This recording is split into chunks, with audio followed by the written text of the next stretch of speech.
Sir sir sir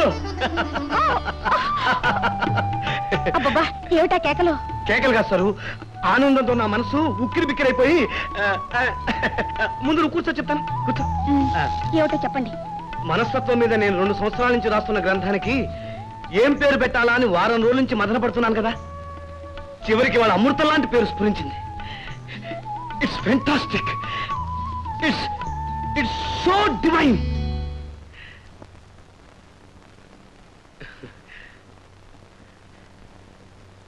అదేమిటో అడగచ్చు కదా. అడగకపోయినా చెప్తారుగా, ఏమిటో చెప్పండి. దాని పేరు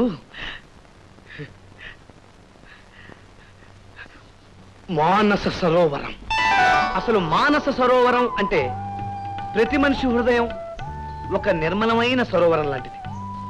అందులోకి స్వార్థం, అసూయ, అత్యాశ అనే గులకరాలు విసిరామనుకో, ఆ మనస్సు అనే సరోవరంలో పిచ్చి పిచ్చి అలలు లేచి దాని ప్రశాంతతే నాశనం అయిపోయింది. కరెక్ట్? సరు అలా కలత చెందిన సరోవరంలో మోసం, మాయ, మాత్సర్యం అనే పెద్ద బండరాలు వేశామనుకో, ఆ సరోవరంలో ఉన్న బురదంతా బయటకొచ్చి దాని అందాన్ని, ఆకారాన్ని నాశనం చేసి దాన్ని ఒక పెద్ద బురద గుంట కింద తయారు చేస్తుంది. అంటే మనిషిలోని దైవత్వం నశించి రాక్షసత్వం ఆరంభమవుతుందన్నమాట. ఏం సరు, నేను చెప్పేది వేళాకోళంగా ఉందా? వేళాకోళం చేయడం లేదు. మీరు ఆ పుస్తకం రాసినందుకు ఎన్ని వేలు వస్తాయి? సరు సరు, డబ్బుకి మనసుకి చాలా దూరం సరు.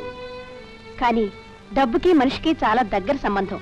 డబ్బు లేకపోతే జీవితమే లేదు. నువ్వు నీ మానస సరోవరాన్ని డబ్బు అనే పెద్ద బండతో అల్లకలోలం చేసుకుంటున్నావు. మీరు అంతే. డబ్బు వద్దంటూ మీ నెత్తిన బండ వేసుకోవడమే గాక నా నెత్తిన బండ వేస్తున్నారు. హలో, ఉన్నారండి, లక్ష్మీపతి గారు. ఆయన అలో అంటే చాలు పోలోమంటూ ఏడుస్తాడు, గుండె నొప్పని. అసలు ఆయనకి ఏ నొప్పి లేదు. ఇదిగో నిన్న రాసిచ్చిన మందులే కంటిన్యూ చేయమని చెప్పేసి. అదేదో మీరే చెప్పుకోండి. నమస్కారం నమస్కారం. మీకు వచ్చింది గుండె నొప్పి కాదండి, మనస్సు అనేది సరోవరం లాంటిది. హలో హలో, ఫోన్ పెట్టేశాడు. అతను నాలాగా మీ పెళ్ళం కాదు, మీ ప్రకృతి పాఠాలు వినటానికి. అది కాదు సరు. అయినా డబ్బున్న ఓ పేషెంట్ మందులు కావాలని అడిగితే ఆయనకు కావాల్సిన మందులు ఆయనకిచ్చి మనకు రావాల్సిన డబ్బులు మనం తెచ్చుకోవాలే గాని బాబా గారు లాగా బోధనలు చేస్తారేమిటండి? Nonsense. అదిగా సరు, ఆ లక్ష్మీపతి ఓ ఫూల్. లక్షలు సంపాదించిన లక్ష్మీపతి ఎందుకు అవుతాడండి ఫూల్? అలాంటి డబ్బున్న పేషెంట్ ని చేతులారా పోగొట్టుకుంటున్న చేతగానే డాక్టర్ గా మీరే ఫూల్. ముందు అది అర్థం చేసుకోండి, ఇంకేం చెప్పకండి. Good night.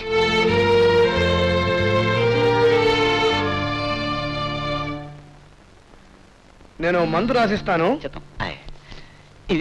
ఇదేమిటండి డాక్టర్ గారు, పాపకి మందు రాసిస్తాను అని తల్లి ప్రేమ కావాలి అని రాశారేమిటండి? అవునండి, పాపకి ఇప్పుడు కావాల్సిన తల్లి ప్రేమే. తల్లి ప్రేమ? భలేవారండి డాక్టర్ గారు. నేను మా ఆవిడికి ఓన్ హస్బెండ్ సార్. నాకే 6 నెలలకోసారి ఇలా దర్శనం వెళ్ళిపోతూ ఉంటుంది. మరి మిస్టర్ బలవంతరావు, నేను చెప్పేది కూడా అదే. మీ పాపకు తల్లి ప్రేమ కరువైంది, మీకు మీ భార్య అనురాగం దూరమైంది. అందుకని నా మాట విని మీ ఆవిడని ఉద్యోగం మానేసి ఇంట్లో ఉండమనండి. మీ ఇద్దరు ఆరోగ్యాలు బాగుపడతాయి. ఎందుకంటే మీ మనస్సు అనే సరోవరంలో ప్రశాంతత ఏర్పడాలంటే ప్రకృతి సౌందర్యాన్ని ఆస్వాదించాలి. మీరు ఏమనుకోనంటే అదో చిన్న మనవండి. చెప్పండి. అమ్మాలే, డాక్టర్ గారికి నమస్కారం పెట్టు. ఇది నా నమస్కారం అండి. మీరు మరో డాక్టర్ చే చూపించుకోండి. మా గొప్ప డాక్టర్ దొరికా నట్ట డాక్టరే.